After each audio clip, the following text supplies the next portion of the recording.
بسم الله الرحمن الرحيم. الحمد لله رب العالمين وصلى الله على نبينا محمد وعلى آله وصحبه وسلم تسليما كثيرا. أما بعد، اللهم علمنا ما ينفعنا وذكرنا ما جهلنا منه. اللهم إنا نسألك علما نافعا ورزقا طيبا وعملا متقبلا. اصحاب الجنہ انسٹیٹیوٹ کے تحت آپ سب کا اس علمی اور عقیدے کی کلاس اور سیشن میں استقبال ہے۔ آج جو کتاب ہم پڑھنے جا رہے ہیں وہ عقیدے کی اور اسلامی اصول کی بنیادی کتابوں میں سے ایک کتاب ہے، جس کا نام ہے الاصول الستہ، 6 فنڈامنٹلز، 6 اصول، 6 بنیادیں جن سے بہت سارے اذکیائے عالم یعنی بہت سارے انٹلیکچوئل لوگ بھی جاننے کے باوجود غافل ہوتے ہیں۔ یعنی یہ 6 اصول ایسے نہیں ہے کہ ہم اسے جانتے نہیں ہیں، ہم اسے جانتے ہیں، لیکن اس کے باوجود ہماری عملی زندگی کے اندر ان 6 اصولوں کا فقدان ہے اور اس کی بنیاد پر ہم عملی برائیوں کا شکار ہیں اور ہم توحید سے دور ہیں۔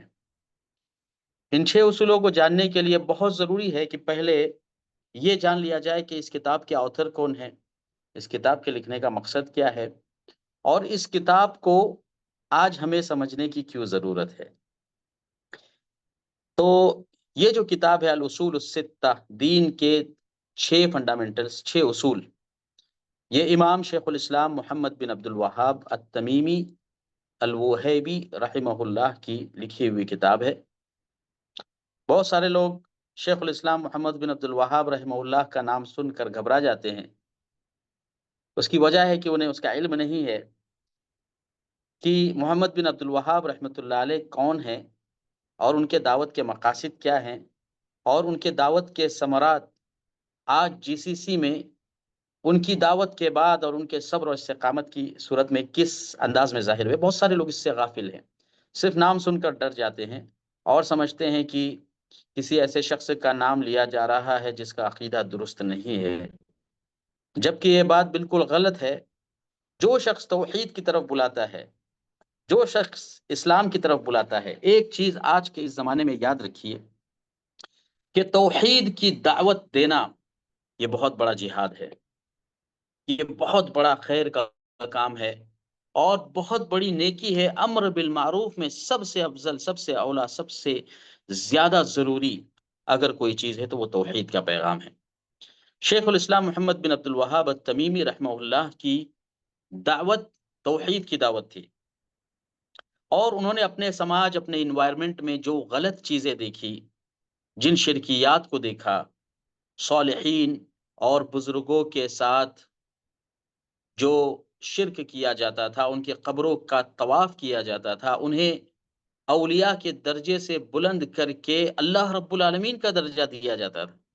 اور آج بھی ہیں ایسے لوگ جو ہمارے اولیاء کو، ہمارے بزرگوں کو، ہمارے علماء کو وہ درجے دیتے ہیں جو اللہ رب العالمین کا درجہ ہے۔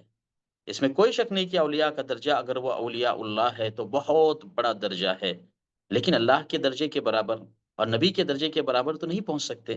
لیکن یہ ہمارے زمانے میں ہو رہا ہے، ہم جانتے ہیں اس بات کو، لیکن اس بات پر جب اعتراض کیا جاتا ہے تو فوراً ہم دین کی صحیح بات بتانے والوں کو گستاخ قرار دیتے ہیں۔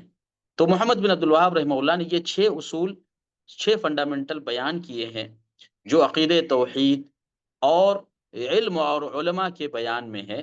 ان 6 اصولوں کو جاننے سے پہلے ہم محمد بن عبد الوہاب رحمہ اللہ کے بارے میں تھوڑی سی معلومات حاصل کرتے ہیں۔ محمد بن عبد الوہاب بنو تمیم سے تعلق رکھتے تھے۔ 1115 ہجری میں آپ کی پیدائش ہوئی، 1206 ہجری میں آپ کی وفات ہوئی، اور مکہ اور مدینہ میں تعلیم حاصل کرنے کے ساتھ ساتھ آپ نے بصرہ اور بغداد میں تعلیم حاصل کی۔ اس کے بعد جزیرہ عربیہ کے ایک حصے کے اندر دعوت اور تبلیغ کا کام کیا کرتے تھے۔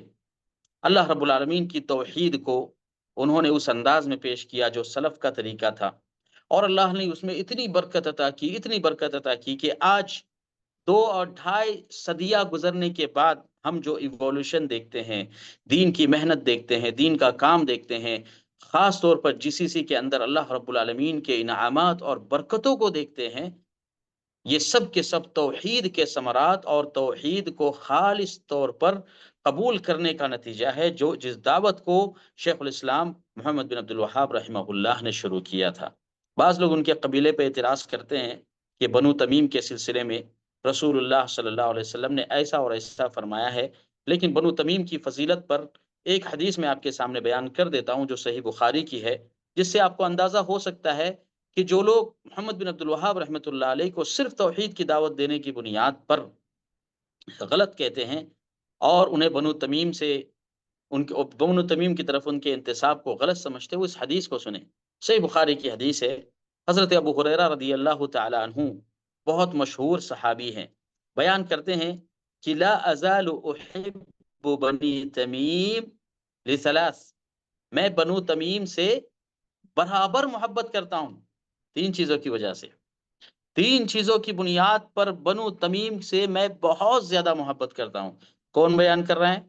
حضرت ابو ہریرہ رضی اللہ تعالی عنہ۔ روایت کون کر رہا ہے؟ امام بخاری رحمۃ اللہ علیہ اور امام مسلم رحمۃ اللہ علیہ۔ فرمایا کہ میں بنو تمیم سے 3 چیزوں کی بنیاد پر بہت زیادہ محبت کرتا ہوں۔ سب سے پہلے یہ کہ اللہ کے نبی صلی اللہ علیہ وسلم نے فرمایا کہ بنو تمیم ہم اشد امتی علی الدجال، دجال کے ظہور کے بعد اگر سب سے زیادہ کوئی دجال کا مقابلہ کرے گا اور دجال کی سوچ سے اہل اسلام کے حفاظت کی کوشش کرے گا، دجال کی فکر سے مومنوں کو محفوظ رکھنے کی کوشش کرے گا، تو وہ بنو تمیم ہے۔ وہ بنو تمیم ہے جو دجال کے سلسلے میں سب سے زیادہ دجال سے نفرت کرنے والے اور سب سے زیادہ دجال کے خلاف ہوگے۔ اس لیے میں بنو تمیم سے بہت محبت کرتا ہوں۔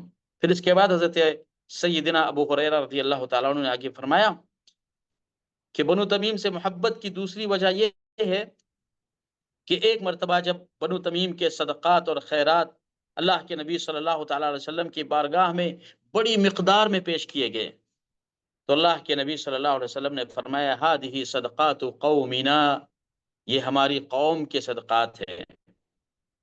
آپ نے ان کے صدقات کو ایکسیپٹ کیا، قبول کیا، اور صدقہ رسول اللہ صلی اللہ علیہ وسلم کا میں ایک بہت عظیم عمل ہوا کرتا تھا۔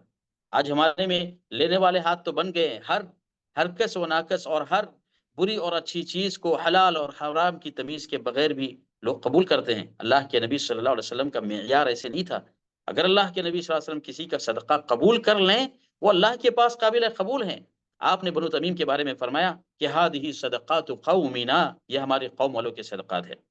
اور تیسری محبت کی وجہ حضرت ابو ہریرہ رضی اللہ تعالی عنہ نے بیان فرمائی کہ میں بنو تمیم سے اس لیے محبت کرتا ہوں کیونکہ سیدہ عائشہ رضی اللہ تعالی عنہا ام المؤمنین، مسلمانوں کی ماں سیدہ عائشہ رضی اللہ تعالی عنہا کی ایک لونڈی تھی، ایک غلام یا لونڈی جس کو ہم کہتے ہیں، بہت فرما بردار تھی۔ تو اللہ کے نبی صلی اللہ علیہ وسلم نے حضرت عائشہ نے کسی جنگ میں ان کے حصے میں آئی تھی، تو اللہ کے نبی صلی اللہ علیہ وسلم نے سیدہ عائشہ رضی اللہ تعالیٰ عنہا سے کہ اسے آزاد کر دو، فَإِنَّهَا مِنْ أُلْدِ بنی اسماعیل، اس لیے کہ یہ جو لونڈی ہے یہ اسماعیل علیہ السلام کے خاندان سے تعلق رکھتی ہے، یعنی آپ نے بنو تمیم کے خاندان کو اپنا خاندان اور اسماعیل علیہ السلام کے خاندان سے اس کی جڑیں جوڑی ہیں۔ لہٰذا بنو تمیم کے تعلق سے ہمارے ہاں جو بہت سارے یوٹیوبرز، بہت سارے اہل درگاہ، اور میں بالکل واضح الفاظ میں یہ بات کہہ رہا ہوں، اگر کسی کو برا لگے تو میں اس سے معذرت خواہ ہوں، کیونکہ حدیث کے جب الفاظ آ جائیں اور حدیث کی جب گواہی آ جائے تو کسی کی ملامت اور کسی کا برا کہنا بھی کوئی معنی نہیں رکھتا۔ اللہ کے نبی صلی اللہ علیہ وسلم نے بنو تمیم کی تعریف کی ہے، لہٰذا موجودہ یوٹیوبرز یا اہل توحید کا یہ جی سی سی میں پھیلا ہوا جال، جس کی بنیاد پر دنیا میں بہت ساری جگہوں پر اصلاحات ہوئی، شرک مٹا، امن اور امان قائم ہوا، اللہ رب العالمین نے خلافہ فی الارض کے تقاضوں کے تحت بہت سارے خیرات سے جو توحید کی دعوت کو اپنائے ان کو اللہ تعالیٰ نے بہت سارے خیرات سے نوازا. تو یہ اللہ کا انعام خاص اور ایک اکرام عام تھا جو محمد بن عبد الوہاب رحمۃ اللہ علیہ کی دعوت کی بنیاد پر پھیلا، اور آپ کا تعلق بنو تمیم سے تھا. لہٰذا بنو تمیم کی فضیلت میں حضرت سیدنا ابو ہریرہ رضی اللہ تعالیٰ عنہ کی اس حدیث کو یاد رکھیے کہ آپ نے فرمایا کہ میں برابر بنو تمیم سے محبت کرتا ہوں کیونکہ میں نے تین باتیں میں نے اللہ کے نبی صلی اللہ تعالیٰ علیہ وسلم کے زمانے میں اپنی آنکھوں سے دیکھی اور اپنے کانوں سے سنی ہے. تو محمد بن عبد الوہاب رحمہ اللہ بنو تمیم سے تعلق رکھتے تھے جو دجال پر انتہائی زیادہ سخت ہو گئے. بہت ساری کتابوں کو انہوں نے تصنیف کیا، جن کی کتابوں میں کتاب التوحید سب سے زیادہ اہم ہے، اور آپ لوگوں میں سے بہت سارے لوگوں نے کتاب التوحید پڑھی ہوگی، اور نہیں پڑھی ہوگی تو آپ کتاب التوحید کو پڑھنے کی ضرور کوشش کریں. اسلام کی بہت عظیم کتاب ہے جس میں توحید کے اصولوں کو بیان کیا گیا ہے، اور بالکل ابتدائی مرحلے کی کتاب ہے. اسی طریقے سے آپ کی ایک اور کتاب ہے الاصول الثلاثہ، دین کے تین اصول جو انتہائی زیادہ آسان انداز میں محمد بن عبد الوہاب رحمۃ اللہ علیہ نے بیان کیا کہ قبر میں ہم سے جو 3 سوال ہوگے ان کی ہماری زندگی میں، یعنی قبر آنے سے پہلے ان 3 سوالوں کی کیا اہمیت ہے، اس اہمیت کو انہوں نے اس کتاب کے اندر بیان کیا. اس کے علاوہ کشف الشبہات ہے، بہت ساری کتابیں ہیں. فقہ حنبلی کے اندر آپ کی بہت ساری کتابیں ہیں، فقہ کے اندر بھی ہے، توحید کے اندر بھی ہے. لہٰذا محمد بن عبد الوہاب رحمہ اللہ بہت سارے نفع بخش کتابوں کے مؤلف ہے. یہ جو کتاب ہمارے سامنے ہے الاصول الستہ، یہ سنت اور توحید کی طرف دعوت دینے والے 6 اصولوں پر مبنی ہے. اور اس کتاب کو سمجھنے کے لیے ضروری ہے کہ آپ کے پاس تھوڑا سا بیک گراؤنڈ پہلے سے موجود ہو.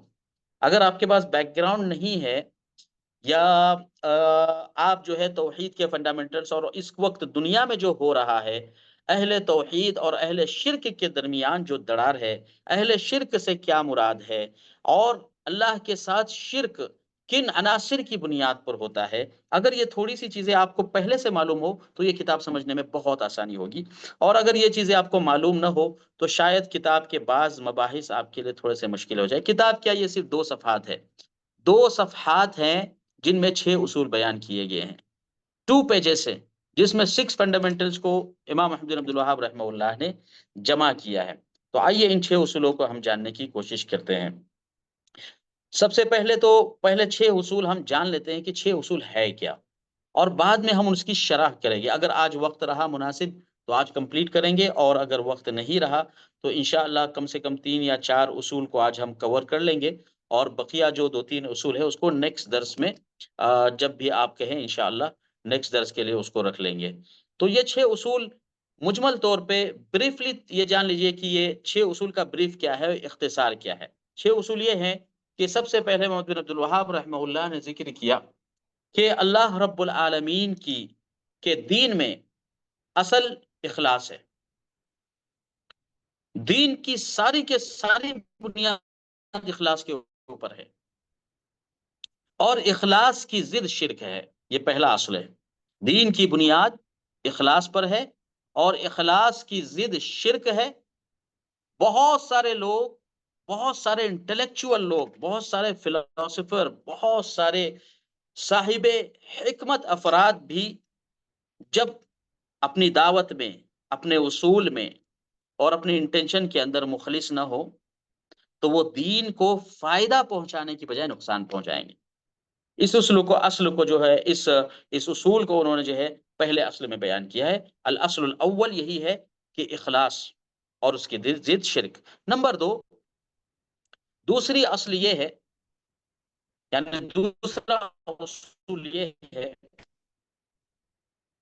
کہ دین میں اجتماعیت اور اتحاد کا کیا امپورٹنس ہے، اہمیت. آخر دین نے اجتماعیت کیوں دیا ہے اور تفرقہ بازی سے، اختلاف سے دین نے کیوں منع کیا ہے؟ جب یہ بات ہم قرآن کے آئینے میں جانتے ہیں کہ ہم سے اتحاد مطلوب ہے اور توحید اتحاد کی دعوت دیتی ہے، تو پھر آخر کیا وجہ ہے کہ ہم متحد نہیں ہو رہے ہیں اور ہم افتراق کا شکار ہیں اور ہم اللہ کے دین سے قریب ہونے کی بجائے تفرقہ بازی کی بنیاد پر ایک دوسرے سے دور ہوتے جا رہے ہیں؟ تو اس اصل کو سمجھنا ضروری ہے۔ نمبر 3، محمد بن عبد الوہاب رحمہ اللہ نے فرمایا تیسرے اصول اور فنڈامنٹل میں کہ حاکم وقت کی اطاعت اور فرما برداری کا دین میں کیا اسٹیٹس ہے۔ حاکم وقت یا ایسا شخص جو ہم پر امیر بنے یا ہماری لوکیلٹی کے اندر اسے پریسیڈنٹ بنایا جائے، یا اگر جو ہے اسلامی حکومت نہ ہو بلکہ ہر ایک اپنے اپنے زاویے اور علاقے میں مسلمانوں کی کوئی جماعت کسی کو اپنا صدر، اپنا امیر اور اپنا ذمہ دار اور مسئول مقرر کر لے، تو ایسی صورت میں اس کی سمع اور اطاعت کا کیا حکم ہے اور اس کے خلاف بغاوت کرنے، اس کے خلاف خروج کرنے کے کیا نقصانات ہیں؟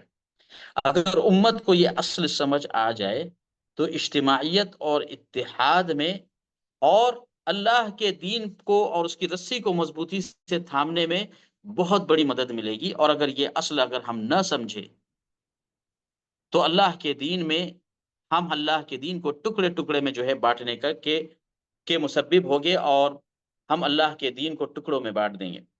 چوتھی اصل جو محمد بن عبد الوہاب نے بیان کی وہ یہ کہ ہمارے اس دین کے اندر علم اور علماء کا کیا اسٹیٹس ہے، فقہ اور فقہا کا کیا مقام ہے، اور ان کے مقام کو نہ سمجھنے کی وجہ سے بہت سارے ایسے لوگ پیدا ہو جاتے ہیں جو عالم بننے کی کوشش کرتے ہیں، جو فقیہ بننے کی کوشش کرتے ہیں، جو مجتہد بننے کی کوشش کرتے ہیں، پھر وہ دین کو جو نقصان پہنچاتے ہیں وہ ایک جاہل اور عامی کے نقصان کے مقابلے میں زیادہ ہوتا ہے۔ لہٰذا علماء کے مقام کو سمجھنا اور علماء کی اہمیت اور فقہا کی اہمیت کو سمجھنا، جو دین میں مسائل کا استنباط کرتے ہیں اور نوازل کا، اور خاص طور پر جس زمانے میں ہم جی رہے ہیں اس میں ہمیں صحیح راہ بتاتے ہیں، ان کے مقام اور مرتبے کو نہ سمجھنا اور کسی ایسے شخص کو عالم سمجھنا جو سوشل میڈیا پہ آ جائیں، جس کا علم کمزور ہے، جو اصول فقہ میں کمزور ہے، جو عقیدے میں کمزور ہے، جو اسلامک بیسک فنڈامنٹلز میں کمزور ہے، تو اسے عالم سمجھ لینا، اس کے کیا نقصانات ہوتے ہیں، یہ چوتھے اصل میں آپ نے بیان کیا۔ پانچویں اصل میں محمد بن عبد الوہاب بیان کرتے ہیں کہ ہمارے زمانے کی ایک بہت بڑی مصیبت یہ ہے کہ اولیاء اللہ اور اولیاء الشیطان میں فرق کرنا بہت مشکل ہو گیا ہے۔ بہت سارے اولیاء الشیطان جو نماز بھی نہیں پڑھتے ہیں، جو اللہ کے دین پر عمل بھی نہیں کرتے، وہ اپنے آپ کو اللہ کا ولی سمجھتے ہیں، اللہ کا فرما بردار سمجھتے ہیں اور اللہ کے دین کی غلط تشریح کرتے ہیں، امتوں کو گمراہ کرتے ہیں۔ آج ہمارے زمانے کے اکثر اہل اسلام کی حالت یہ ہے کہ وہ اس بات کو ڈیٹیکٹ کرنے سے قاصر ہے کہ کون اولیاء الرحمن ہے اور کون اولیاء الشیطان ہے۔ لہٰذا ضروری ہے کہ جیسے مرض کی تشخیص کی جاتی ہے، ایسے اولیاء اللہ کی تشخیص اور اولیاء الشیطان کی تشخیص ہو اور ان کی کیٹیگری کو الگ الگ کیا جائے، تو ہم دین کی صحیح راہ پر پہنچ سکتے ہیں۔ اور اگر ہم نے یہ نہیں کیا تو ہم جیسے گمراہی میں ہیں ویسے گمراہی میں رہیں گے، اللہ رب العالمین کی ہدایت اور توفیق ہمیں نصیب نہیں ہوگی، اور ہر کوئی اپنے ولی کے تناظر میں ایسے ایسے مسائل بیان کیے کرے گا جو اللہ کی کتاب اور نبی کی سنت سے سراپا دور ہے، کوسوں دور ہے۔ لہٰذا ضروری ہے کہ اولیاء الرحمن اور اولیاء الشیطان کے درمیان فرقوں کو سمجھا جائے۔ یہ پانچواں اصل ہے، اس کی بھی انشاءاللہ ہم لوگ شرح کریں گے اور اس کی تفصیل میں جانے کی کوشش کریں گے۔ چھٹا اصل یہ ہے جو محمد بن عبد الوہاب رحمہ اللہ نے بیان کیا کہ ان سارے اختلافات اور امت محمدیہ کے تفرقہ بازی میں ہمارے پاس صرف ایک ہی حل ہے، اور وہ ہے اللہ کی کتاب اور نبی پاک صلی اللہ تعالی علیہ وسلم کے سنت کی طرف رجوع کرنا۔ اس کے علاوہ ہمارے پاس کوئی حل نہیں ہے کہ اگر ہمارا کسی چیز میں اختلاف ہو جائے تو ہم اسٹیپ اور درجات کے ساتھ شروع کریں۔ سب سے پہلے اللہ کی کتاب، پھر نبی پاک صلی اللہ علیہ وسلم کی سنت، پھر صحابہ اکرام کا عمل، اور صحابہ اکرام میں خلفائے راشدین سب سے پہلے داخل ہے، پھر اس کے بعد کبار صحابہ، پھر اس کے بعد صغار صحابہ، پھر اس کے بعد تابعین، پھر اس کے بعد تبع تابعین، اور تبع تابعین میں سب سے اول ترین درجے میں جو داخل ہوتے ہیں وہ امام بخاری رحمۃ اللہ علیہ، امام مسلم رحمۃ اللہ علیہ، اور اسی طریقے سے ائمہ اربعہ جن پر فقہ کی بنیاد ہے۔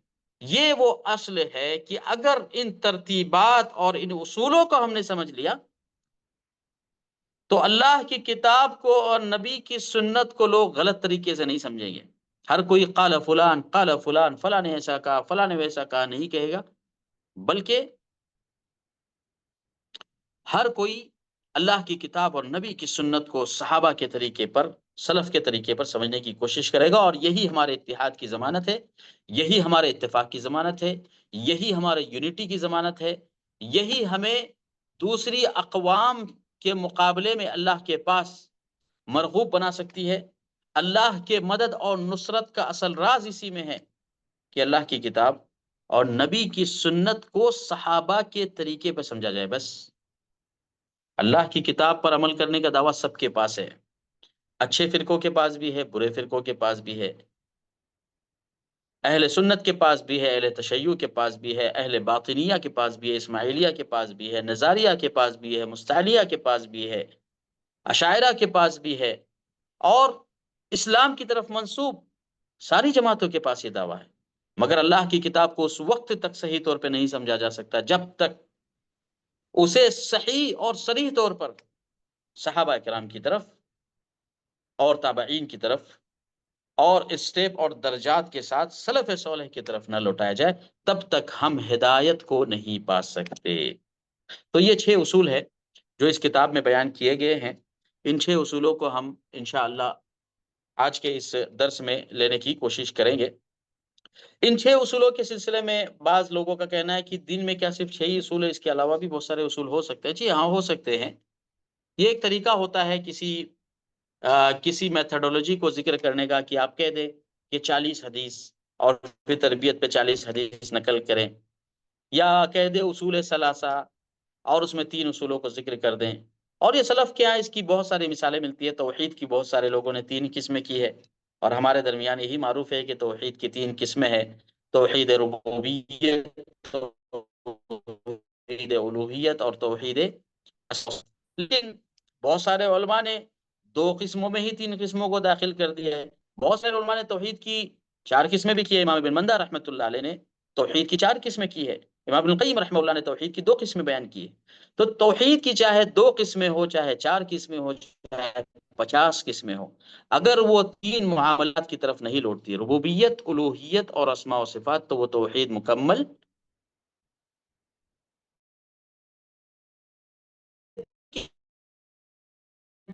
بیان کرے، 20 بیان کرے، اگر تو اصول مکمل نہیں ہوتے۔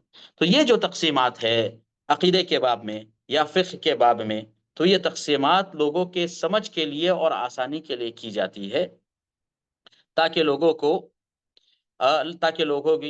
کی توحید مکمل ہو۔ ہمارے یہاں بہت سارے لوگ کلمہ کو بھی تقسیم کرتے ہیں: اول کلمہ طیب، دوم کلمہ شہادت، اور کیا ہے سوم کلمہ ہے، اس کے بعد ہے پنجم کا کلمہ رد کفر۔ تو یہ بھی انہی تقسیمات میں سے ایک ہے کہ یہ لوگوں کی سمجھ اور لوگوں کو دین سے جوڑنے کے لیے یہ تقسیم کی گئی ہے، ورنہ اللہ کی کتاب اور نبی کی سنت میں اس طرح کی تقسیمات نہیں ہوتے۔ اصول کو بیان کر دیا جاتا ہے، پھر لوگ اس اصول کی بنیاد پر اصولوں کو جو ہے نمبر اور درجات دیتے ہیں۔ تو شیخ الاسلام ابن عبد الوہاب رحمہ اللہ نے بھی یہ جو 6 درجات مرتب کیے ہیں، الاصول الستہ، دین کو سمجھنے کے 6 اصول، اس کی وجہ یہی ہے کہ ان اصولوں کے ذریعے ہم اللہ کے دین کو صحیح طور پہ سمجھ سکتے ہیں۔ ان اصولوں کو مرتب کرنے کی ضرورت کیوں پیش آئی؟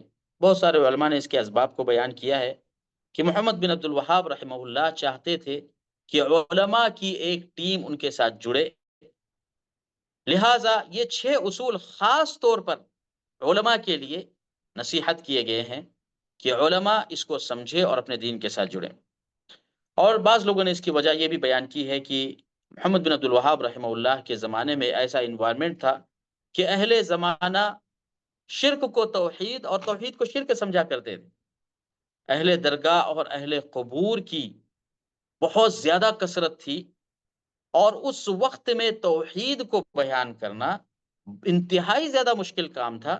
لہٰذا انہوں نے اس اسلوب کو اختیار کیا اور 6 اصولوں کی بنیاد رکھی. تو آئیے ہم ان اصولوں کو پڑھنے کی ہم کوشش کرتے ہیں. بسم اللہ الرحمن الرحیم. محمد بن عبد الوہاب رحمہ اللہ نے بسم اللہ کی سے ان اصولوں کی شروعات کی ہے، اور ہم سب جانتے ہیں کہ بسم اللہ یہ ہمارے کسی بھی کام کے اندر بطور برکت استعمال کیا جاتا ہے، اور اللہ کے نبی صلی اللہ علیہ وسلم کی یہ سنت بھی ہے کہ بسم اللہ سے ابتدا کی جائے. حضرت سلیمان علیہ السلام کے بارے میں فرمایا انہ من سلیمان و انہ بسم اللہ الرحمن الرحیم. اسی طریقے سے اگرچہ ایک حدیث ضعیف ہے کہ ہر وہ معاملہ جو بسم اللہ سے شروع نہ ہو تو وہ اقطع اور ابتر ہوتا ہے، یعنی ادھورا ہوتا ہے. علماء کرام نے لکھا ہے کہ باوجود یہ کہ حدیث یہ ضعیف ہے، لیکن اس کا معنی درست ہے کہ جو بھی معاملہ بسم اللہ سے شروع نہ کیا جائے تو وہ ادھورا ہی ہوتا ہے. اسی طریقے سے یہ ہمارے علماء سلف کی، صحابہ کرام کی عادت ہے کہ ہر معاملے کو بسم اللہ سے شروع کیا کرتے تھے. جیسا کہ نجاشی کے دربار میں جب حضرت جعفر بن ابی طالب رضی اللہ تعالی عنہ نے اپنی بات کو شروع کیا تو بسم اللہ سے شروع کیا. لہٰذا بسم اللہ بطور تبرک ہمیں ہر کام کے ابتدا میں، یہاں تک کہ کھانے کے ابتدا میں، وضو کے ابتدا میں، اور بھی ہمارے خیر کے سبھی کاموں کے ابتدا میں جہاں ہمیں سکھایا گیا ہے یا جہاں سکھایا نہیں گیا ہے، ہمیں بسم اللہ سے اپنے کام کی ابتدا کرنی چاہیے.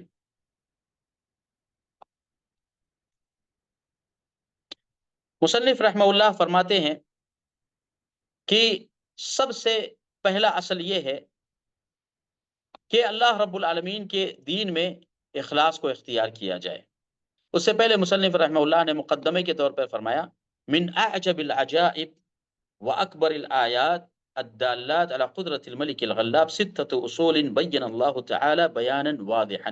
بہت ساری جگہوں پہ عربی عبارت آئے گی، لیکن میں اس کو اسکپ کرنے کی کوشش کروں گا تاکہ آپ لوگوں کو اردو میں یہ 6 اصول سمجھ میں آ سکے. محمد بن عبد الوہاب فرماتے ہیں کہ اللہ رب العالمین کی بہت ساری دلیلیں ان 6 اصولوں پر واضح طور پر دلالت کرتی ہیں. اس کے باوجود بھی دنیا کے بہت سارے اذکیاء عالم اور عقلاء بنی آدم غافل ہیں کہ ان 6 اصولوں کو سمجھتے بھی ہیں مگر ان 6 اصولوں پر عمل نہیں کرتے، اور تطبیقی طور پر ان 6 اصولوں کو نہیں مانتے. وہ 6 اصول یہ ہیں. نمبر 1، اخلاص الدین للہ وحدہ لا شریک لہ، کہ اللہ کی خاطر دین کو خالص کرنا، اس کے علاوہ کسی کی بھی عبادت نہ کرنا، بلکہ اپنی ساری عبادتوں کو اللہ رب العالمین کے لیے خالص کر دینا. وہ بیان ضدہ الذی هو الشرک باللہ، اور اخلاص کے ضد کا بیان، یعنی اس سے مراد الشرک باللہ ہے. مصنف رحمہ اللہ کہتے ہیں کہ اخلاص یہ دین میں مطلوب ہے، اور جس شخص کے اندر اخلاص نہیں ہے تو وہ کسی نہ کسی ناحیے سے شرک باللہ کا مرتکب ہوتا ہے. یعنی اخلاص کی ضد، اس کا اپوزٹ شرک ہے. پھر وہ شرک بڑا بھی ہو سکتا ہے اور وہ شرک چھوٹا بھی ہو سکتا ہے. ہمارے اخلاص اور ہماری منافقت کے بقدر وہ شرک بڑا بھی ہو سکتا ہے اور وہ شرک چھوٹا بھی ہو سکتا ہے. فرماتے وَقَوْنُ أَكْثَرِ الْقُرْآنِ فِي بَيَانِ هَذَا الْأَصْلِ مِنْ وُجُوهٍ شَتَّى بِكَلَامٍ يَفْهَمُهُ أَبْلَدُ الْعَامَّةِ. اور قرآن کریم نے اخلاص کے موضوع کو اتنے آسان اور سلیس انداز میں بیان کیا ہے کہ ہر خاص و عام اس بات کو سمجھ سکتا ہے کہ اخلاص کہتے کسے ہیں. لیکن لما صار على اکثر الامت ما صار، لیکن جیسے جیسے امت اپنے کاموں میں آگے بڑھتی گئی تو شیطان نے شرک کو اخلاص کی صورت میں ریپلیس کیا، یعنی شیطان نے امت میں شرک کو داخل کیا اور شرک کو اخلاص بنا کر پیش کیا، اور اس کا نتیجہ یہ ہوا کہ لوگ اولیاء اور صالحین کے ساتھ بھی شرک کرنے لگے، ان کے حق کو مارنے لگے، اللہ رب العالمین کی محبت کو اولیاء کی محبت میں تبدیل کیا، اور شیطان نے اللہ رب العالمین کے ساتھ شرک کرنے کو اولیاء کے محبت کی صورت میں ظاہر کر دیا۔ یہ پہلا اصل ہے جو محمد بن عبد الوہاب نے جمع کیا۔ آئیے اس کی شرح سنتے ہیں۔ محمد بن عبد الوہاب رحمہ اللہ یہ کہہ رہے ہیں کہ دین کی بنیاد اخلاص پر ہے، اور اخلاص کیا ہے؟ اخلاص یہ ہے کہ انسان جو کچھ بھی عبادت کرے وہ خالص اللہ رب العالمین کی رضا، اللہ کا تقرب حاصل کرنے کے لیے اور اللہ کی عبادت کے لیے ہو۔ جو کچھ بھی عمل ہو، چھوٹا ہو یا بڑا ہو، اگر وہ اللہ کی رضا کے لیے نہیں ہے اور اللہ رب العالمین کو راضی کرنے کے لیے نہیں ہے تو وہ عمل اخلاص کے درجے سے نکل جاتا ہے۔ لہذا ضروری ہے کہ انسان سب سے پہلے اپنے نیت میں مخلص ہو کہ میرا یہ جو عمل ہے یہ خالص اللہ کے لیے، پھر اس کے بعد انسان اللہ رب العالمین سے محبت میں مخلص ہو کہ یہ جو عمل ہے یہ صرف اور صرف اللہ سے محبت کی بنیاد پہ کر رہا ہوں۔ نمبر 3، انسان اللہ رب العالمین سے محبت تو کر رہا ہے، عمل کی نیت بھی اللہ کی خاطر کر رہا ہے، اگر اللہ کی جس قدر تعظیم کرنا چاہیے اللہ کی تعظیم کی مانند کسی اور کی تعظیم کرے تو وہ اللہ کے ساتھ مخلص نہیں ہے۔ پھر اس کے بعد اللہ رب العالمین کے اسماء و صفات اور اس کے درجات میں سے کوئی بھی درجہ اٹھا کر غیر اللہ کو دے دے، عبادت تو اللہ کی کر رہا ہے، عمل کو مخلص بھی اللہ کے لیے کر رہا ہے، ظاہر اور باطن میں اللہ سے ڈر رہا ہے، لیکن اللہ رب العالمین کی صفات کو اٹھا کر اللہ کے علاوہ کسی اور کو دے دے تو یہ اخلاص کے منافی ہے، اور یہی وہ نقطہ ہے جس میں شیطان نے بہت سارے لوگوں کو اولیاء اللہ کی صورت میں ان کے درمیان شرک کو پروان دے کے انہیں اللہ رب العالمین کے اخلاص سے دور کیا۔ یہ حقیقت ہے۔ شیخ الاسلام نے تو ایک لائن میں اس مسئلے کو بیان کیا۔ کسی نے لکھا ہے کہ اس پہ مثال دیجئے، ٹھیک ہے میں اس پہ مثال دیتا ہوں۔ اللہ رب العالمین نے اپنے قرآن مجید میں اور رسول اللہ صلی اللہ علیہ وسلم نے اپنی سنت میں یہ بیان کیا کہ سب سے پہلے اس امت کے اندر شرک کیسے آیا۔ ہم سب اچھے سے جانتے ہیں کہ شرک کی ابتدا کیسے ہوئی۔ سب لوگ اللہ کی عبادت کرتے تھے، اس دنیا میں توحید کے علاوہ کچھ نہیں تھا۔ حضرت آدم علیہ السلام توحید پر تھے، آپ کی اولاد توحید پر تھی، یہاں تک کہ نوح علیہ السلام آئے۔ نوح علیہ السلام کے زمانے میں بہت سارے اللہ کے نیک بندے توحید پر تھے، شرک نہیں تھا، لیکن بعض لوگوں نے چند اولیاء کرام کی قبر کو سجدہ گاہ بنا لیا، ان کے نام کی مورتی بنا لی، اور شیطان نے ان کے درمیان یہ شبہ ڈال دیا کہ یہ تو اللہ کے بہت بڑے بزرگ تھے، تم کہاں ان کے مقام تک پہنچ سکتے ہو، لہٰذا ایک کام کرو کہ ان کے نام کی مورتیاں بنا دیتے ہیں، ان کی شکل کو بنا دیتے ہیں، اور جب تم ان کی شکل کو دیکھو گے تو تمہیں اللہ یاد آئے گا، لہٰذا تم اللہ کی عبادت کرو گے۔ چنانچہ ایسا ہی ہوتا، لوگ بازاروں کے اندر ود، سعا، یغوث، یعوق اور نصر کے ناموں کی مورتیاں بنائی گئی۔ اللہ نے سورہ نوح کے اندر اس کا تذکرہ فرمایا، وَقَالُوا لَا تَذَرُنَّ آلِهَتَكُمْ وَلَا تَذَرُنَّ وَدًّا وَلَا سُوَاعًا وَلَا يَغُوثَ وَيَعُوقَ وَنَسْرًا، اور جب ان لوگوں نے یہ بات کہی کہ تم تو اللہ کے ان نیک بندوں کی تصویریں بنا کے لگا دو، مقصد یہ نہیں کہ ان کو پوجا جا رہا ہے، مقصد یہ ہے کہ جب انہیں دیکھیں گے تو اللہ یاد آئے گا۔ اس مقصد کے ساتھ شیطان لوگوں میں داخل ہوا اور ان کے اخلاص کو شیطان نے شرک میں تبدیل کر دیا۔ چنانچہ ابن عباس رضی اللہ تعالی عنہ فرماتے ہیں کہ سب سے پہلے بنو آدم کے اندر شرک نوح علیہ السلام کی قوم کے اندر آیا کہ انہوں نے اولیاء اللہ کی قبروں پر اعتکاف کرنا اور ان کے مجسمے بنانا شروع کیے. فلما نسی العلم عبدت، اور جب علم بھلا دیا گیا، صدیاں گزر گئی یا کچھ سال گزر گئے، تو شیطان نے لوگوں کے ذہن میں مزید یہ شبہ ڈالا کہ تم سے پہلے جو لوگ تھے وہ تو ان 5 بتوں کی عبادت کیا کرتے تھے، تم کیوں نہیں کرتے؟ لہٰذا اس نے انسانیت کو شرک میں مبتلا کر دیا. تو یہ عجب بات ہے کہ انسان توحید کو سمجھتا ہے، اس کی فطرت میں موجود ہے، لیکن شیطان انسان کو توحید سے نکال کر، اخلاص سے نکال کر شرک کی طرف لے جاتا ہے.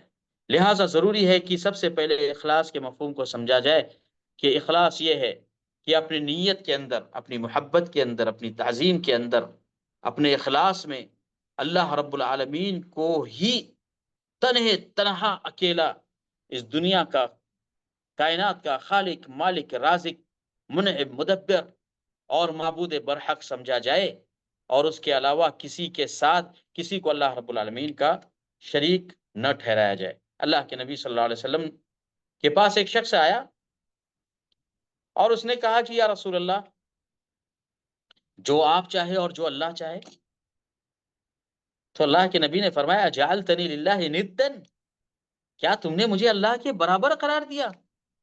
صرف یہ کہو کہ جو کچھ اللہ تعالیٰ چاہے، بس اکیلا اللہ تعالیٰ جو چاہے.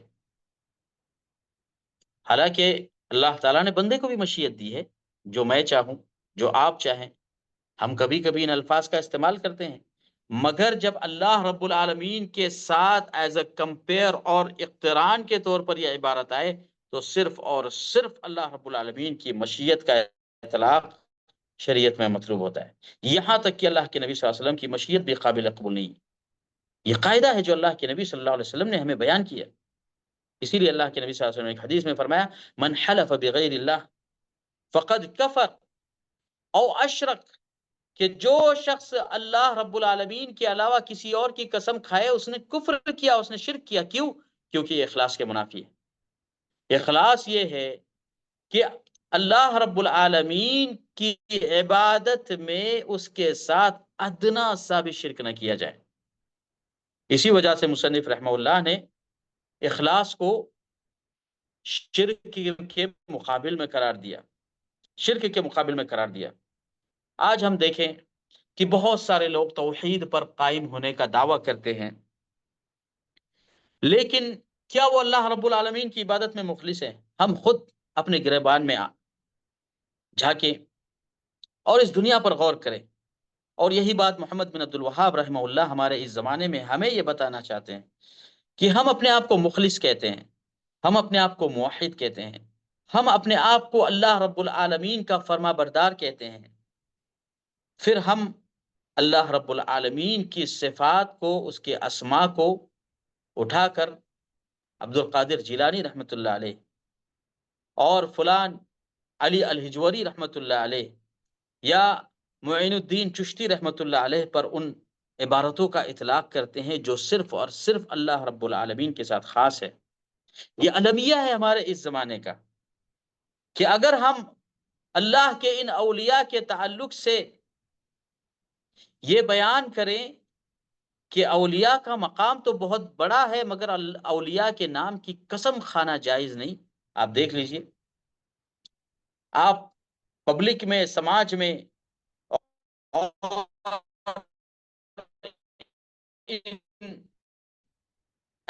کے درمیان دیکھ لیجیے، لوگ آپ سے نفرت کریں گے، لوگ آپ کو گستاخ رسول کہیں گے، لوگ آپ کو گستاخ اولیاء کریں گے، جبکہ یہی اللہ کا کلام ہے، جبکہ یہی رسول اللہ صلی اللہ علیہ وسلم کی تعلیمات ہے کہ اللہ کے علاوہ کسی اور کے نام کی قسم نہ کھائی جائے، اللہ کے علاوہ کسی اور کے نام کی منت اور نظر نہ مانگی جائے، اللہ کے علاوہ کسی اور سے اپنی حاجتوں کو، ضرورتوں کو نہ مانگا جائے، اللہ رب العالمین کے علاوہ کسی اور سے اولاد نہ مانگی جائے، اللہ رب العالمین کے علاوہ کسی اور سے روزی نہ مانگی جائے. مگر شیطان نے یہ شبہ ڈال دیا ہے کہ مسجد میں مانگنے کی بجائے درگاہ پر اللہ رب العالمین سے مانگو گے تو دعا جلدی قبول ہوگی۔ شیطان نے اخلاص کے موضوع کو شرک میں تبدیل کر کے امت محمدیہ کے اندر فتنے اور فساد کو جنم دیا ہے۔ لہٰذا اگر ہم اخلاص کو سنتے ہیں تو اخلاص کے تقاضے پر عمل بھی کریں، اور وہ یہ ہے کہ اخلاص صرف اور صرف اللہ رب العالمین کی خالص عبادت کو کہتے ہیں۔ اللہ کے علاوہ کسی اور سے نظر مانگنا، کسی اور سے منت مانگنا، کسی اور کے سامنے جھکنا، جس طریقے کا سجدہ اللہ کے لیے کیا جاتا ہے کسی اور کے لیے کرنا، جو صفات کا اطلاق اللہ پہ کیا جاتا ہے کسی اور پہ کرنا، یہ شرک ہے اور یہ اخلاص کے منافی ہے۔ یہ پہلی اصل ہے جو محمد بن عبد الوہاب رحمہ اللہ نے بیان کی ہے، اور اس کے بعد جو عبارت آپ نے بیان کی ہے اس کا مفہوم یہ ہے کہ انسان جس قدر اپنے اخلاص میں کمزور ہوگا اسی بقدر وہ اللہ رب العالمین کے ساتھ شرک کا مرتکب ہوگا۔ کبھی کبھار انسان کے اندر اخلاص کی اس قدر کمی ہوتی ہے کہ وہ شرک اکبر میں پڑ جاتا ہے، اور کبھی کبھار انسان کے اندر اخلاص کی اتنی کمی ہوتی ہے کہ وہ شرک اکبر تک تو نہیں پہنچتا مگر شرک اصغر کا شکار ضرور ہوتا ہے۔ بلکہ شرک اصغر یہ اتنا خطرناک ہے کہ اللہ کے نبی صلی اللہ علیہ وسلم نے فرمایا کہ میری امت پر اگر میں کسی چیز کا خوف کھاتا ہوں تو وہ شرک اصغر ہے، وہ شرک اصغر ہے۔ شرک اکبر اور شرک اصغر کیا ہے؟ شرک اکبر یہ ہے کہ ہر وہ چیز جو اللہ کے لیے خالص کرنا چاہیے تھی وہ ہم اللہ کو چھوڑ کر کسی اور کو دیں۔ اللہ رب العالمین کا جو حق تھا وہ حق اٹھا کر اللہ کے علاوہ کسی اور کو دے، یہ شرک اکبر ہے۔ جیسے اللہ رب العالمین نے فرمایا کہ ادعونی استجب لکم، دعا مجھ سے کرو میں قبول کروں گا، مگر ایک انسان آتا ہے اور کہتا ہے کہ دعا تو اللہ سے کی جائے گی مگر صاحب قبر کے پاس کی جائے گی، اس لیے کہ قبر پہ دعا کرنا یہ مسجد میں دعا کرنے کے مقابلے میں افضل ہے۔ یہ شرک ہے، یہ شرک اکبر ہے کہ جس چیز کو اللہ نے سبب نہیں بنایا، جس چیز کو اللہ نے ذریعہ نہیں بنایا، میں اور آپ اپنی فلسفی اور اپنی عقل سے اسے ذریعہ کیسے بنا سکتے ہیں؟ لہذا صاحب قبر کو پکارنا یا صاحب قبر کے پاس اللہ رب العالمین کو پکارنا اور یہ دعویٰ کرنا کہ دعا کی قبولیت درگاہ پر مسجد کے بنسبت زیادہ ہوتی ہے، یہ شرک ہے۔ ہمارے اہل زمان میں بہت سارے لوگ اس شرک کو نہیں سمجھ پا رہے ہیں۔ آپ دیکھیں اللہ رب العالمین کا ایک عجیب نظام ہے کہ اللہ تعالیٰ نے ہماری مسجدوں کو توحید کے ساتھ جوڑ دیا ہے، اور جن مسجدوں میں قبریں نہیں ہوتی، جو مسجدیں خالص اللہ رب العالمین کی عبادت کے لیے بنائی جاتی ہے، اس میں کتنی برکتیں ہیں، اس میں کتنے اللہ رب العالمین کے فیوز اور برکات ہیں بنسبت ان درگاہوں کے جہاں پر اہل شرک بھی آتے ہیں، غیر بھی آتے ہیں، چرس اور گانجے والے بھی آتے ہیں، گناہگار بھی آتے ہیں، اور جن درگاہوں پر اللہ رب العالمین کی فرمانی کا سامان بھی بیچا جاتا ہے، نشے کی چیزیں بھی بیچی جاتی ہیں، اور اللہ رب العالمین کے مال کو غلط طریقے سے کھایا جاتا ہے۔ اللہ کا شکر ہے کہ جہاں مسجدیں ہوتی ہیں وہاں توحید ہوتی ہے، وہاں اللہ رب العالمین کے دین کی پابندی ہوتی ہے، وہاں صفائی ہوتی ہے، وہاں صرف اور صرف اللہ کے لیے سجدہ ہوتا ہے، اللہ کے مال کو حلال طریقے سے لیا جاتا ہے اور حلال طریقوں میں خرچ کیا جاتا ہے۔ یہ اللہ رب العالمین نے ہماری آنکھوں کے سامنے بہت ساری نشانیاں رکھی ہیں جن کے ذریعے سے ہم اہل توحید اور اہل شرک کے درمیان اور ہمارے زمانے کے مشرکین کے درمیان فرق کر سکتے ہیں۔ یہ شیخ الاسلام محمد بن عبد الوہاب رحمہ اللہ کی دعوت کا خلاصہ اور اس کے پہلے اصل کا یہ خلاصہ ہے۔ تو شرک اکبر یہ ہے کہ جو خاصیت اللہ کی ہونی چاہیے وہ خاصیت اللہ کے علاوہ ہم کسی اور کو دیں، اور شرک اصغر یہ ہے کہ ایسی قولی اور ایسا قول یا ایسا فعل جس کے اندر شرک کا شائبہ تو پایا جاتا ہو مگر وہ توحید کے منافی نہ ہو، وہ توحید کے منافی نہ ہو۔ شرک تک پہنچنے کا ذریعہ اور سبب بن سکتا ہوں. جیسے ریاکاری. ایک انسان نماز تو پڑھ رہا ہے مگر نماز کسی کو دکھانے کے لیے پڑھ رہا ہے تاکہ لوگ مجھے اچھا سمجھے، تو یہ شرک ہے، مگر یہ شرک اکبر نہیں ہے، شرک اصغر ہے. اگر مسلسل انسان نماز کسی کو دکھانے کے لیے پڑھے تاکہ لوگ مجھے اچھا سمجھے، لوگ مجھے بڑا سمجھے، لوگ مجھے ولی اور متقی سمجھے، تو یہ شرک اصغر کا حصہ ہے. ہاں، نماز اگر کوئی انسان اپنے بچوں کو دکھانے کے لیے پڑھے یا کوئی عالم دین نماز مسجد میں اس بنیاد پر اچھے انداز میں پڑھے کہ لوگ اس کو دیکھ کر نماز کو سیکھے، جس شخص نے توحید سیکھی ہے، جس نے سنت سیکھی ہے، جس نے نبی پاک صلی اللہ علیہ وسلم کے نماز کا طریقہ سیکھا ہے، اگر وہ اپنے بچوں کو سکھانے کے لیے نماز کو لمبا کرے یا مسجد میں لوگوں کو سکھانے کے لیے نماز کو لمبا کرے اور صدق دل کے ساتھ اس کی نیت یہ ہو کہ اس کا مقصد یہ نہیں ہے کہ وہ لوگوں کو دکھانے کے لیے کر رہا ہے بلکہ لوگوں کی تعلیم اور تربیت کی خاطر یہ عمل کر رہا ہے، تو اس میں کوئی حرج کی بات نہیں. سید ابن مسیب رحمہ اللہ سے وارد ہے اور اسی طریقے سے بہت سارے تابعین سے یہ بات وارد ہے کہ وہ اپنی نماز کو صرف اس لیے لمبا کی انی لاکثر الصلاۃ لاجل ابنی.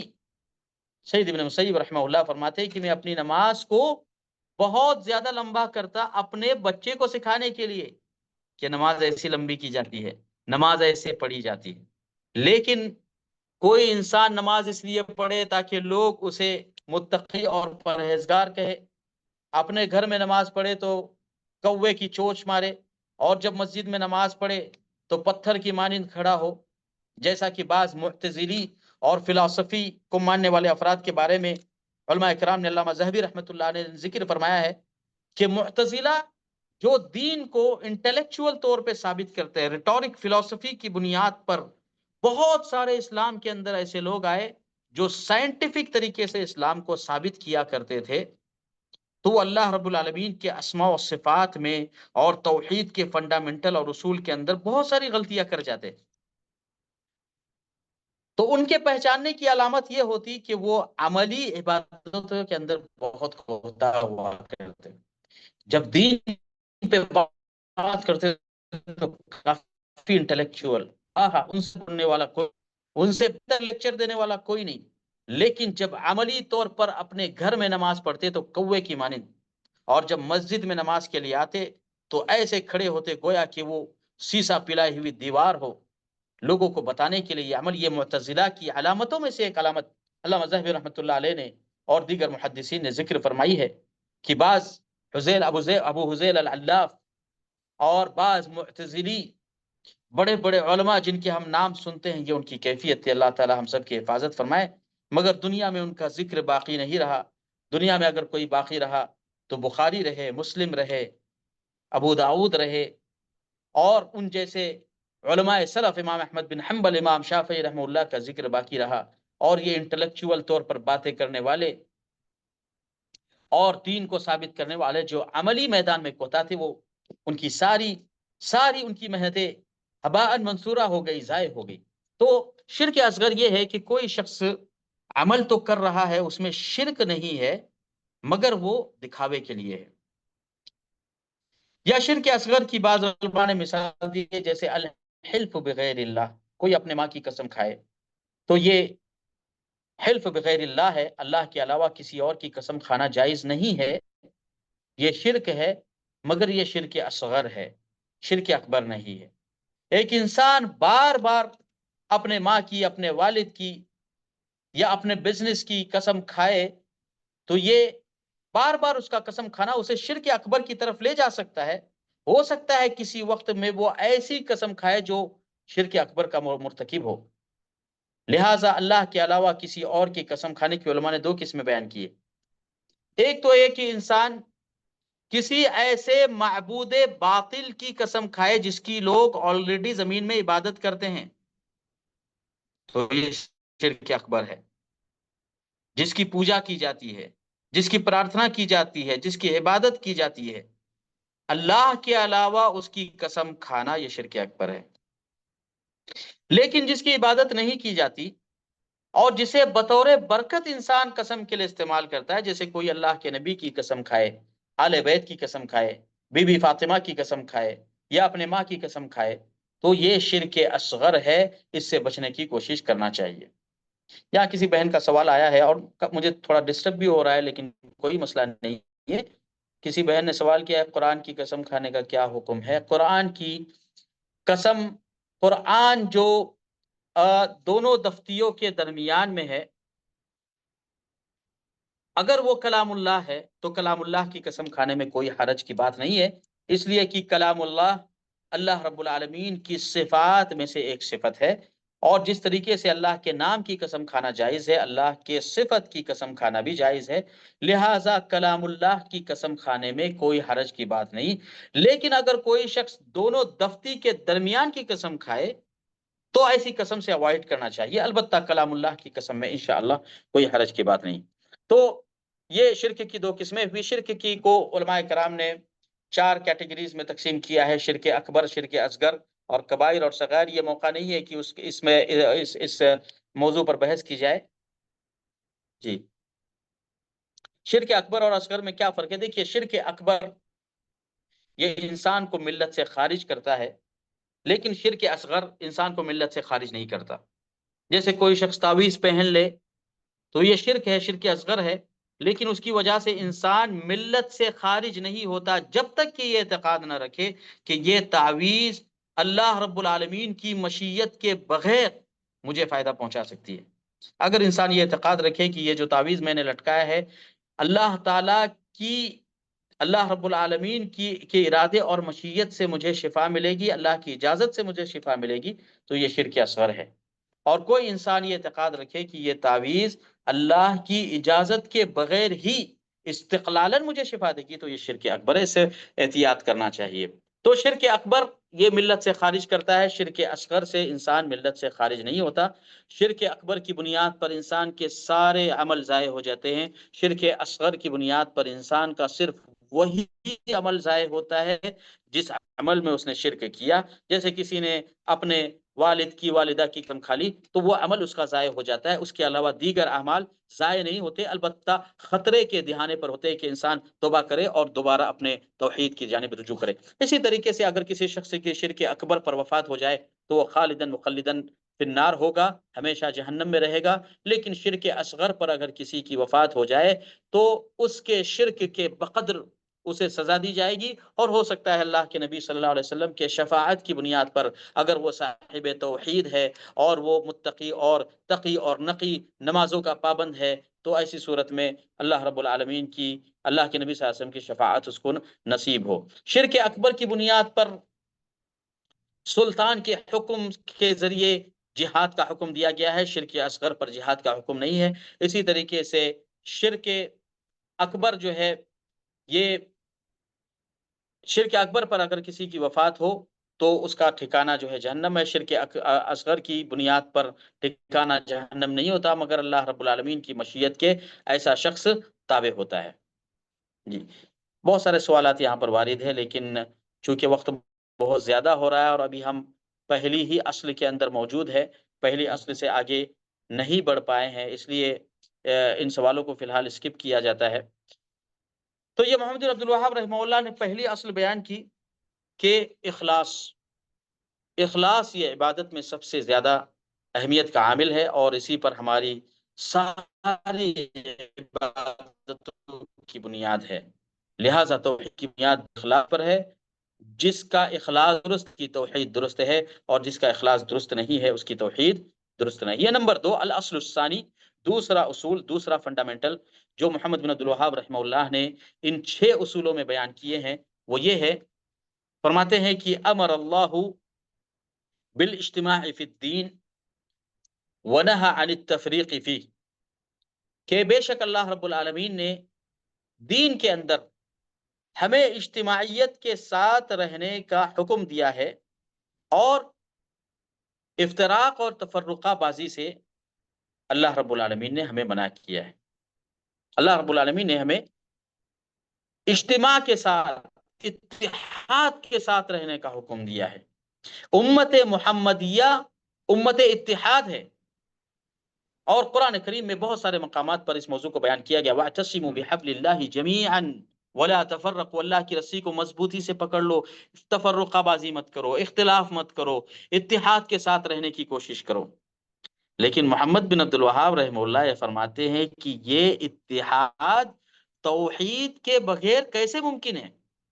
یہی دوسری اصل ہے، یہ دوسرا فنڈامنٹل ہے کہ اتحاد کی باتیں تو سب کرتے ہیں، جسے دیکھو اتحاد کا دعویٰ کرتا ہے، جسے دیکھو تفرقہ بازی سے منع کرتا ہے، جسے دیکھو وہ اتحاد کی مذمت کرتا ہے، جسے دیکھو وہ افتراق اور انتشار کی مذمت کرتا ہے۔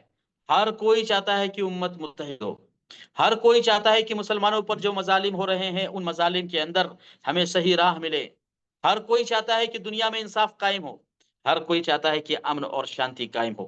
اس کے باوجود بھی ہر کسی کی دعوت ایک ہے کہ اتحاد ہو، مگر اتحاد کیوں نہیں ہو رہا ہے؟ لوگ متحد کیوں نہیں ہو رہے ہیں؟ لوگ اللہ رب العالمین کی رسی کو مضبوطی سے کیوں نہیں تھام رہے ہیں؟ تو محمد بن عبد الوہاب فرماتے ہیں کہ اس مسئلے پر غور کی ضرورت ہے کہ ہم سے غلطی کہاں ہو رہی ہے۔ اور پھر محمد بن عبد الوہاب رحمہ اللہ نے بیان کیا کہ ہم سے جو غلطی ہو رہی وہ یہ ہے کہ اتحاد کا سب سے پہلا جو مظہر ہے وہ ہے توحید۔ توحید یہ اتحاد کی ضمانت ہے، اور شرک اس کی خاصیت ہی یہی ہے کہ وہ توڑتا ہے، جوڑتا نہیں ہے۔ لیکن آج عجیب و غریب حالت ہوئی ہے کہ لوگ توحید کی دعوت دینے کو اولیاء کی شان میں گستاخی سمجھتے ہیں، اللہ کی شان میں گستاخی سمجھتے ہیں، نبی کی شان میں گستاخی سمجھتے ہیں، اور شرک کی دعوت دینے کو اتحاد سمجھتے ہیں۔ نمبر ایک، لوگ توحید کی دعوت دینے کو اللہ اور اس کے رسول کی گستاخی سمجھتے ہیں، اور شرک کی طرف بلانے کو اصل توحید سمجھتے ہیں۔ تو توحید شرک بن گیا، اور شرک توحید بن گیا۔ خرد کا نام جنو رکھ دیا، جنو کا خرد۔ یہی وجہ ہے کہ آج ہمارے درمیان اتحاد نہیں ہو رہا ہے، اور جو لوگ اس اتحاد کی بات کرتے ہیں جو اللہ اور اس کے رسول کو مطلوب ہے، جو اتحاد ہمارے درمیان یونٹی پیدا کر سکتا ہے، جو اتحاد ہمیں جوڑ سکتا ہے، جو اتحاد ہمارے افتراق اور اختلاف کو ختم کر سکتا ہے، اس اتحاد کی طرف دعوت دینے کو تنقیص کے ساتھ دیکھا جاتا ہے۔ کتنا زبردست اصول اور فنڈامنٹل بیان کیا ہے۔ اور اگر ہمیں آج کے اس زمانے میں اسے سمجھنا ہے تو آج ہمارے واٹس ایپ گروپوں کو ہم دیکھ لیں کہ جو لوگ بیچارے توحید کی طرف بلاتے ہیں، ہمارے زمانے کے انٹلیکچوئل لوگ کہتے ہیں کہ بھائی یہ سب باتیں مت کرو، امت کو بہت زیادہ پولیٹکس کی ضرورت ہے، سیاسی قیادت کی ضرورت ہے، اجتماعیت میں یونٹی میں ابھی ہم بہت کورے ہیں، امت کو بہت زیادہ ایجوکیشن کی ضرورت ہے، امت کے بہت سارے مسائل ہیں، لہٰذا توحید کی دعوت کو بعد میں رکھو، توحید کو بعد میں پیش کرو، پہلے لوگوں کی اصلاح کرو، لوگوں کو تربیت سکھاؤ، لوگوں کو حسن اخلاق اور حسن کردار سکھاؤ، اس کے بعد توحید کی بات کرو۔ تو توحید کا درجہ ثانوی درجے میں، سیکنڈری حیثیت میں کر دیا، اور ہمارے اپنے مسائل جن میں ہم پڑے ہوئے ہیں اور جن میں اتحاد کی کوئی شکل نظر ہی نہیں آتی، ان میں ہم اتحاد کو ڈھونڈنے کی کوشش کر رہے ہیں۔ لہذا مصنف نے گویا کہ جو لوگ ہمارے درمیان انٹلیکچوئل طور پر فلسفیانہ موشگافیوں کا شکار ہے، ان کی طرف اشارہ کیا ہے کہ دین توحید کی طرف بلانا یہ اتحاد کا سبب ہے، مگر ہمارے بہت سارے علماء، فقہا اور ہمارے زمانے کے بہت سارے سماجی کارکنان اس حقیقت کو نہیں سمجھ پا رہے ہیں، اور توحید کو اپنانے سے گریز کرتے ہیں، اور یہ سمجھتے ہیں کہ توحید کی طرف بلانا یہ اتحاد کا نہیں بلکہ افتراق کا سبب ہے۔ یہی ہمارے گمراہی کی اصل وجہ ہے، یہی ہمارے دین سے دوری کی اصل وجہ ہے، اور اسی بنیاد پر ہم متحد نہیں ہو پا رہے ہیں۔ جبکہ اللہ رب العالمین نے اتحاد کی بنیاد توحید کو قرار دیا، اور اسی توحید کی بنیاد پر اللہ کے نبی صلی اللہ علیہ وسلم کو توحید کی دعوت دیے جانے سے پہلے مکہ مکرمہ کا سب سے بہترین پولیٹیشین، سب سے بہترین سوشل ورکر، سب سے بہترین لوگوں کے ساتھ حسن سلوک کرنے والا بنا کر بھیجا۔ ہم سب جانتے ہیں اس بات کو کہ آپ نبوت سے پہلے بھی صادق و امین تھے، نبوت سے پہلے بھی لوگ اپنے تجارتی اموال کے ذریعے مرابحت اور پروفٹ اینڈ لاس اصول کی بنیاد پر اللہ کے نبی کے پاس اپنی امانتیں دیا کرتے تھے۔ اللہ کے نبی کی تربیت ایسے کی کہ ادبنی ربی فاحسن تأدیبی، تاکہ توحید کی دعوت جب آپ پیش کریں تو اس دعوت کو قبول کرنا آسان ہو۔ اس لیے اللہ رب العالمین نے ہمیں اجتماع کی طرف بلایا ہے، اتحاد کی طرف بلایا ہے، اور آپسی افتراق سے اللہ رب العالمین نے مسلمانوں کو منع کیا ہے۔ بہت ساری دلیلیں ہیں۔ اللہ کے نبی صلی اللہ علیہ وسلم فرمایا المسلم اخو المسلم لا يظلمه ولا يخذله ولا يحقره، مسلمان تو مسلمان کا بھائی ہے، کیسے کسی مسلمان کے ساتھ ہم نفرت کریں، اس کی توہین کریں، اس کی رسوائی کریں، اس کو حقیر جانیں؟ ایک مسلمان اپنے دوسرے مسلمان بھائی کے ساتھ ایسا کام نہیں کر سکتا۔ لا تحاسدوا ولا تباغضوا، آپس میں حسد مت کرو، بغض کا شکار نہ ہو، تجسس نہ کرو، اللہ کے بندے بننے کی کوشش کرو۔ المؤمن للمؤمن کالبنیان، ایک مسلمان دوسرے مسلمان کے لیے مضبوط دیوار کی مانند ہے، مضبوط اینٹ کی مانند ہے۔ ایک اینٹ جب دوسرے اینٹ کے ساتھ جڑتی ہے تو دیوار بنتی ہے۔ ایک اینٹ اپنے آپ میں کوئی حیثیت نہیں رکھتی جب تک کہ دوسری اینٹ کے ساتھ نہ جڑے اور دوسری تیسری کے ساتھ نہ جڑے۔ یہ اتحاد کی ضمانت ہے۔ تو اگر ہم بھی اتحاد چاہتے ہیں تو ضروری ہے کہ ان بنیادوں پر اتحاد کی کوشش کریں جس کی بنیاد پر صحابہ متحد ہوئے، اور وہ بنیاد توحید ہے۔ جب تک ہم توحید پر نہیں آئیں گے، توحید کو اپنی زندگی کا حصہ نہیں بنائیں گے، توحید کو اتحاد کی اصل نہیں سمجھیں گے، اس وقت تک ہم اتحاد نہیں کر سکتے۔ شاید 1 گھنٹے سے زیادہ ہو چکا ہے اور ہم نے 2 اصول پڑھ لیے ہیں، 4 اصول ابھی بھی باقی ہیں۔ انشاءاللہ میری ایڈمن سے گزارش رہے گی کہ نیکسٹ ویک یا آفٹر 15 ڈیز جو 4 اصل بچ گئے ہیں، ان 4 اصلوں کا ہم انشاءاللہ آنے والے ہفتے میں مراجعہ کریں گے۔ ایک بار اور ہم مراجعہ کر لیتے ہیں کہ یہ 6 اصول کیا ہیں جن کا جاننا ہمارے لیے ضروری ہے۔ نمبر 1، اللہ رب العالمین کے لیے اخلاص کو اختیار کرنا۔ نمبر 2، اتحاد کو اختیار کرنا۔ نمبر 3، ولاۃ امر کی اطاعت۔ نمبر 4، علم اور علماء، فقہ اور فقہا اور ان کے جیسا بننے والوں کے درمیان فرق کرنا، اچھے طریقے سے سمجھنا کہ عالم کون ہے اور کون عالم بننے کی کوشش کر رہا ہے، دونوں کے درمیان کیا فرق ہے، ان فروق کو سمجھنا۔ نمبر 5، اچھی طریقے سے یہ جاننا ضروری ہے کہ اللہ کا ولی کون ہے اور شیطان کا ولی کون ہے۔ اور نمبر 6، اگر ہم ہدایت چاہتے ہیں، اگر ہم اللہ رب العالمین کے دین کی سربلندی چاہتے ہیں، اگر ہم صحیح راہ چاہتے ہیں، اگر ہم صراط مستقیم چاہتے ہیں، تو اس کا راز اللہ کی کتاب اور نبی کی سنت اور صحابہ کرام کے طریقے پر عمل کرنے میں ہے۔ اللہ رب العالمین مجھے اور آپ کو نیک توفیق عطا فرمائے۔ الہ العالمین ہم سب کی عبادتوں کو قبول فرمائے۔ اللہ تعالی ہم کو اخلاص پر اور توحید پر قائم رکھے۔ اللہ تعالی ہمیں شرک سے نفرت کرنے والا بنائے، شرک سے اور اہل شرک کو سمجھانے والا اور ان سے براءت کرنے والا اور ان کے درمیان توحید کی دعوت دینے والا بنائے، تاکہ انہیں بھی اللہ کے دین کے بارے میں سمجھایا جا سکے، ان کی گردنوں کو بھی جہنم سے آزاد کیا جا سکے۔ اللہ رب العالمین ہم سب کو دین پر عمل کرنے والا بنائے، اور ہم سب کے اولاد کی اللہ تعالی ہمارے بچے اور بچیوں کی حفاظت فرمائے اور انہیں علوم نبوت کا طالب بنائے۔ الہ العالمین ہم سب کے گھروں میں دین کو زندہ فرمائے۔ وآخر دعوانا الحمد للہ رب العالمین، وصلی اللہ علی نبینا محمد وعلی آلہ وصحبہ وسلم۔ والسلام علیکم ورحمۃ اللہ وبرکاتہ۔